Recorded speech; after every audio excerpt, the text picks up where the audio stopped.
Welcome to Bringing IP to Life. I'm Anna from Amanya IP and Amanya Design, and I'm joined by my guests to talk about IP.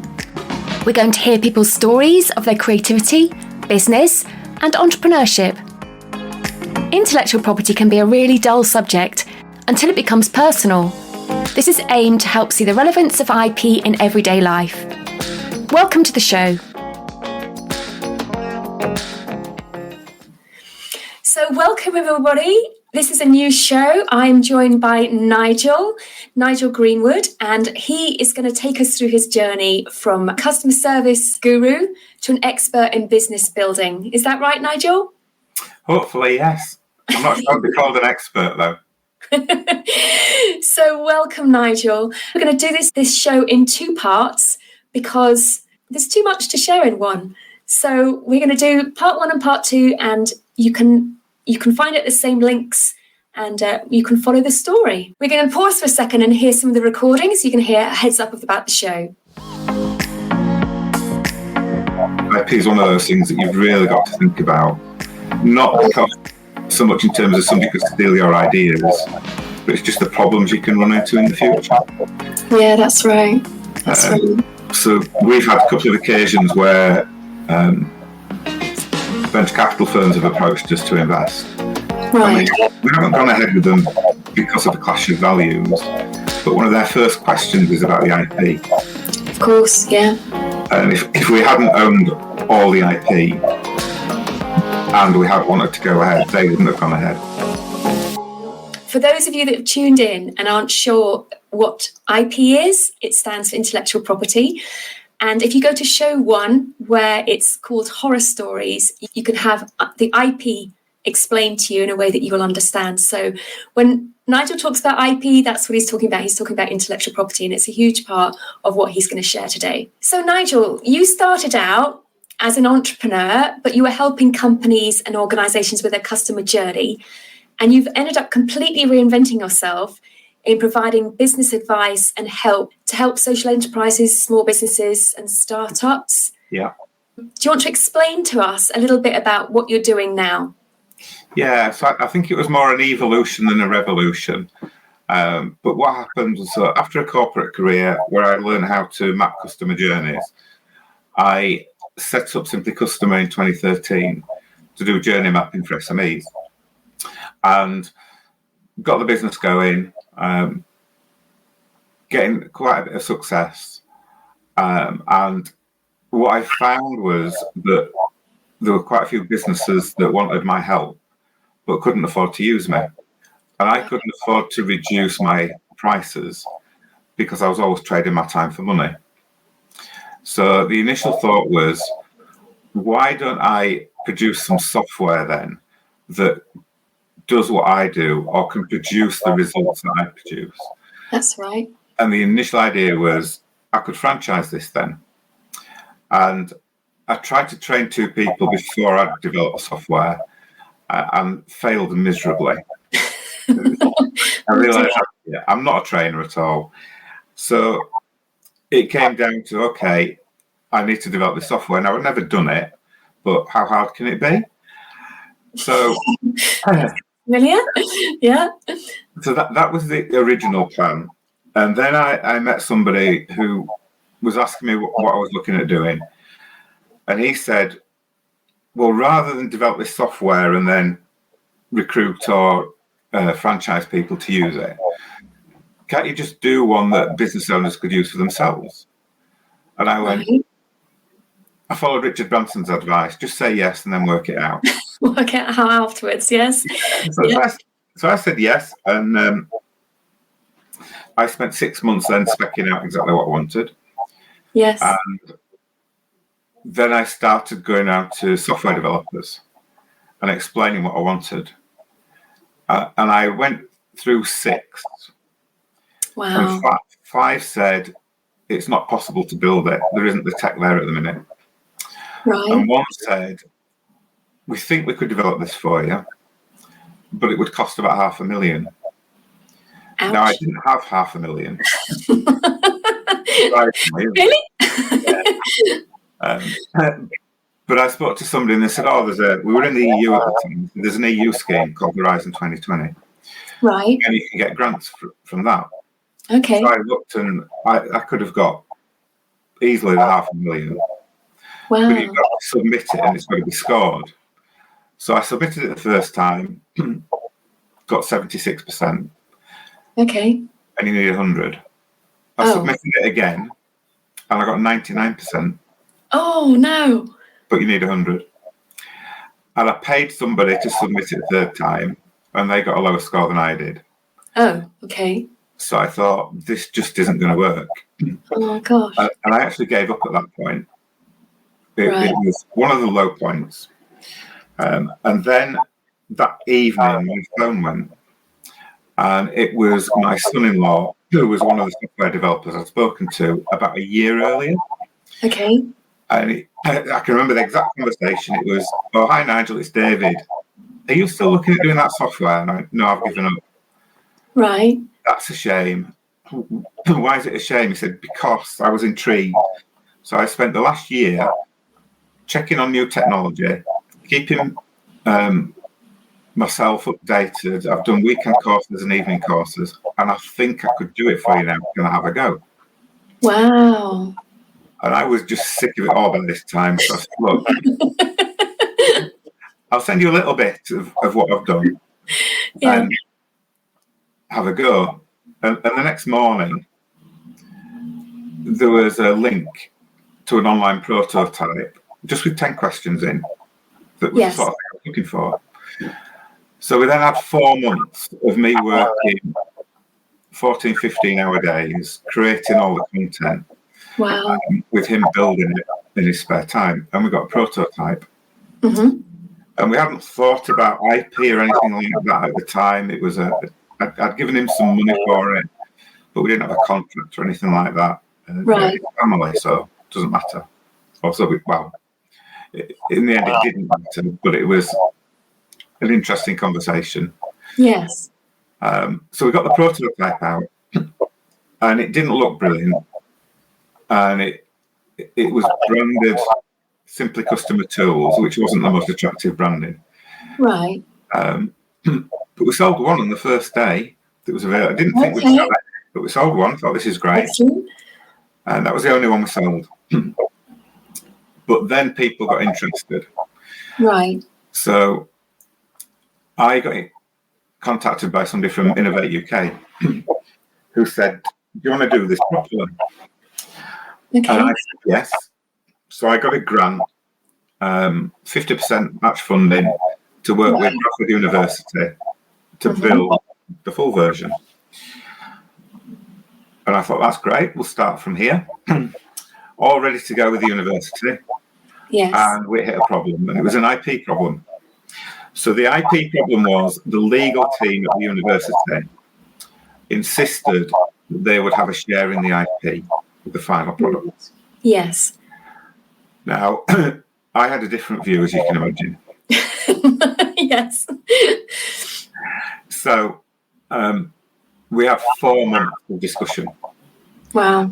And they only caved in when I pointed out one of the terms of the grant was that I had to continue to own all the IP. Right. Yes. So that's how we got it. And what we ended up with was, if you like, the engine of the software. Right. And my son-in-law said, "They've built you a Ferrari engine and I built you a Cortina, and you can't drop a Ferrari engine into a Cortina and expect it to survive." So, so I continued to work with somebody I'd been introduced to at the university, paying developer, getting everything else done. And then I bumped into an old friend who'd done the branding for my company, Simply Customer, Simon Glenn.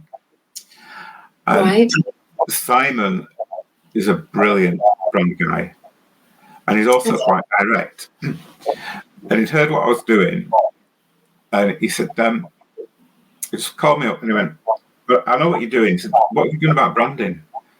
I said, "I haven't even thought about it yet." It was Simply Customer Tools before. Well, that was absolutely awful, Nigel. He used a different word, but yeah.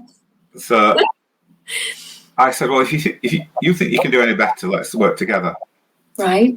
And we literally had a 5-minute call while I was in the car, just talking about the name and batting things. It was probably more than 5 minutes, to be fair. Batting things backwards and forwards. And he was really short. It could do with being alliterative, so it's memorable. And he said, what were you thinking? I said, well, it's business builder, but he said, that's too long. I said, right, well, if we shorten it, and went through a few variations, and he said, well, what about Bubul? So it's short for business builder, but this is right. I can work with that. So we'd got the name. Right. But then we had branding to go around it. Mm-hmm. So Simon created all of that. And he's very good. We had a proper contract. And within the contract, I own all the IP. So he's handed that over for me for branding. And we met up at a coffee shop. And he went through sort of 6 ideas that he had. And I just looked at one of them and that's it. Right. And he went, okay, why have you chosen that one? I said, because of the bee. The bee looks like a simple version of Rodin's The Thinker, and that's what I want it to be. Say it again, Nigel. A simple version? A simplified version of Rodin's The Thinker, the statue. Okay, yeah. So that's where we picked that. And we've got all the branding and everything sorted out. Right. But obviously you're not there then, are you? So the next piece was, how can I protect my IP? That's it. Right. So we had an IP lawyer, fairly expensive, going through everything. And the only thing we could protect was trademarking the name. Right, yes. Because it's software, you can't protect the coding. Right. And then it's, where do you want to protect it? Well, hopefully we're going to be international at some point, but we've just kicked off with the UK and gone with that. And I was very aware of the IP and the trademarking because I'd had a previous issue. So when I was mapping customer journeys, I designed my own version of a journey map. Nobody else was using it. I haven't protected it in any way. Right. And a few years in, I started getting phone calls saying, have you seen what so-and-so is doing? It's similar sort of service to what you offer, but the output looks exactly the same. So I met this person for a coffee and said, just show me what you're doing. And when I looked at him, you've just stolen my design. Eek. And they looked a bit embarrassed and said, we didn't do it deliberately, but I'm sure yours inspired, looking at this, I'm sure yours inspired it. What do you want to do about it? Gosh. And I just said, use it, it's fine. I'm quite happy. But it could have caused me an awful lot of issues. Yes. And them a lot of issues. And I think it just shows that IP is one of those things that you've really got to think about. Not because so much in terms of somebody could steal your ideas, but it's just the problems you can run into in the future. Yeah, that's right. That's right. So we've had a couple of occasions where venture capital firms have approached us to invest. Right. We haven't gone ahead with them because of the clash of values, but one of their first questions is about the IP. Of course, yeah. And if we hadn't owned all the IP and we had wanted to go ahead, they wouldn't have gone ahead. Yeah, so that's right. Opportunity. So yeah, really important. Yes. But yeah, so I think it was more an evolution, and it got to the point where it wasn't just about stopping trading my time for money and helping more small businesses. It's become sort of a mission. So there's so many small businesses don't get any advice. And it's just, well, if you can create software, and you've got to put a lot of money into software to start with. But after that, your running costs are quite low. So that means if you can sell lots of it, and we haven't done yet, but we're hoping to, then you can start to make a decent profit, even though you're selling it at a very low cost. And then for me, it's more about the business has to make a difference. It isn't just about making money. As we grow and get profitable, we're going to be donating a proportion of profits to charities that help people set their own business. We want to create that virtuous circle. Oh, that's a good idea. Yeah. And as long as we own the IP, we can do whatever we want with it. We're not restricted in any way.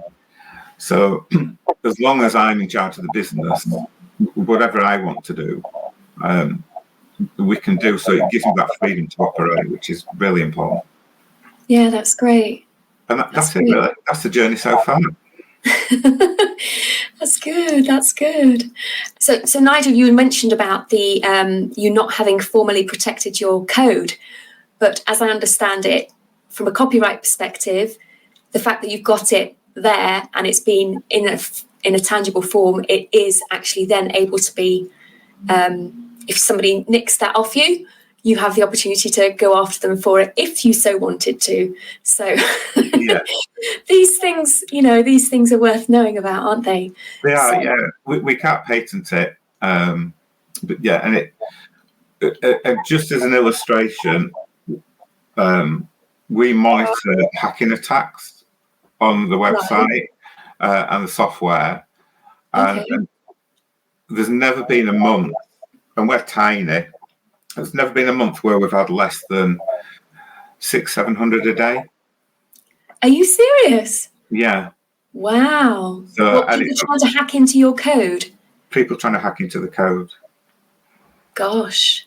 So, there's an awful lot of nasty people out there that are trying, and they might not even realise what it is, and it's just automated systems that are trying to do it. But, they're out there, and even for small businesses like us, there's people trying to attack you all the time. So having that peace of mind, plus some really good security around everything. Have you pay for some software that protects your website? Is that what you do? We've got software we've got specialist software that protects it. And then what we've also done we split it across a number of different servers. So if anybody did manage to get in, they would only get a small portion of it, which wouldn't be any good to them anyway. Right. And then what we also do is we're continually developing and changing and improving all the coding and the software. So whatever they want to, if they manage to get some of it, it wouldn't be that useful, and they wouldn't be able to, it'd be out of date pretty quickly. They couldn't produce anything at the level that we can. Wow. So you've had to become an IT expert in all of this, haven't you, Nigel? No, I've just got to know lots of really good people who are very good. Drawn all these experts to help you. Yeah. That's it. Yeah. Because if it's all online, it's then a case of, that is where all the expertise is hidden, isn't it? So really important. And that's been the biggest part of this. So for anyone who hasn't seen it, Bubul is software that it works like a business advisor. So it asks questions. Mm-hmm. And it looks at the response, and it can work out if it needs to ask another question. Mm-hmm. And it'll get to the point where it'll go, okay, I can now make a recommendation based on the responses. That's so people then get a set of recommendations that are tailored to what they've said. And then the recommendations link to advice pages, so practical, actionable advice. But they're not all from me. So they're from a community of subject matter experts. And I'm delighted to say that you will be one of our experts coming out shortly. Yeah, that's right. And these are people that have been there, done that, bought the T-shirt and worn it out, that want to help small businesses. And they're not looking to make loads of money out of them. They're genuinely looking to help them make a difference. So we're at 70 at the minute. We'll probably be over 100 in the next few months. Yes. So, and it's just building that community. So, share, Nigel, what the kind of topics that people are giving advice over. Share, because it's wide ranging, isn't it? So give some idea so people know. Yeah. So we've got business planning, business strategy, all types of marketing, all social media channels. How to improve lead conversion, how to improve customer retention, recruiting people, all aspects of that, all aspects of HR. We're introducing a health and wellbeing one, So looking at stress in the workplace, that's one that the people who've used it have asked for. We're introducing trying to get to net zero. And that was a really interesting one. We don't have many experts on that. The way that I tend to find experts is quite often people come to me. Right. But for an area like that, I had to reach out to people and say, this is, I want to add this. Right. Would you be interested in coming on board? And I spoke to 3 or 4, and the message I got from each of them was, it's very complicated, Nigel. Right. There's a lot to do. And my view is, there might be a lot to do, but it's a journey, it's not a destination. Right. And it's about everything in life, isn't it? Just make a start, take a few steps. So we actually created that section. Right. By ignoring the experts and just saying, you know what, here's some practical things. Have you done this? Have you tried this? You can just get on with this. And there's lots of government websites and other organisations' websites that can give you a lot more information as well. So we point to them. Right. So that was quite a different one. But typically we rely on getting the right people as experts on board. And quickly spot the wrong ones. So we've got a decent bunch. Yeah, well, I was looking at it earlier on today, and you've got so many people from so many walks of life and so many, specialisms that are coming in, and you think, oh my goodness, there's so much.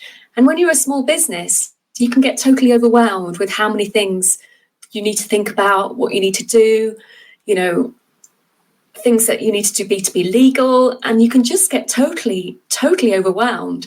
So it's just having it all in one place with people that can advise and give you the pointers is just excellent. It's really excellent. Thank you. If you'd like to know more about intellectual property or IP, check out the Amanya IP website at www.amanyaipcourses.com. Courses vary from general basic understanding about IP for adults, young people and students, through to professional courses and courses for the USA market. The courses are aimed to help young people, students, designers, artists, business owners and entrepreneurs become IP smart to enable them to protect their dreams.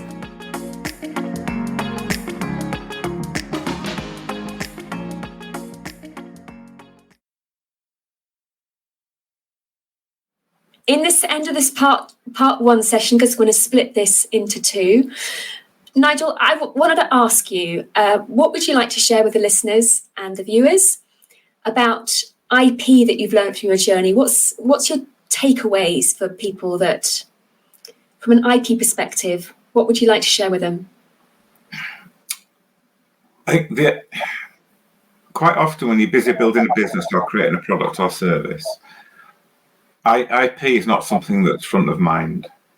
You're that caught up in the creative piece, and it might just seem like, oh, it's a box I need to tick, or it doesn't apply to me because I'm tiny. But all the big businesses out there started as tiny businesses. That's right. They're incredibly precious about their IP. So if you look at Coca-Cola or Disney or lots of companies out there, and there's a reason for that, because they've put a lot of time, effort and money into creating something that's theirs, and they don't want unscrupulous people to benefit from it. It doesn't matter how big your business is, all that time and effort and money and thought you put into creating something, if you don't also protect the IP, then you risk losing it all through no fault of your own, except you should have looked at what can you protect and protected it as you can. It's a bit like,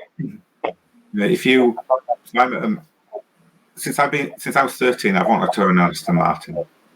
Okay. And if you get to that point where you can afford the car of your dreams, yes, you're not going to just have third-party fire and theft insurance, are you? You're going to have fully comprehensive insurance. No, that's right. That's right. Because it's worth that much. Yeah. Well, something that you create might not have a monetary value at the moment, but it's the heart and soul value that it has.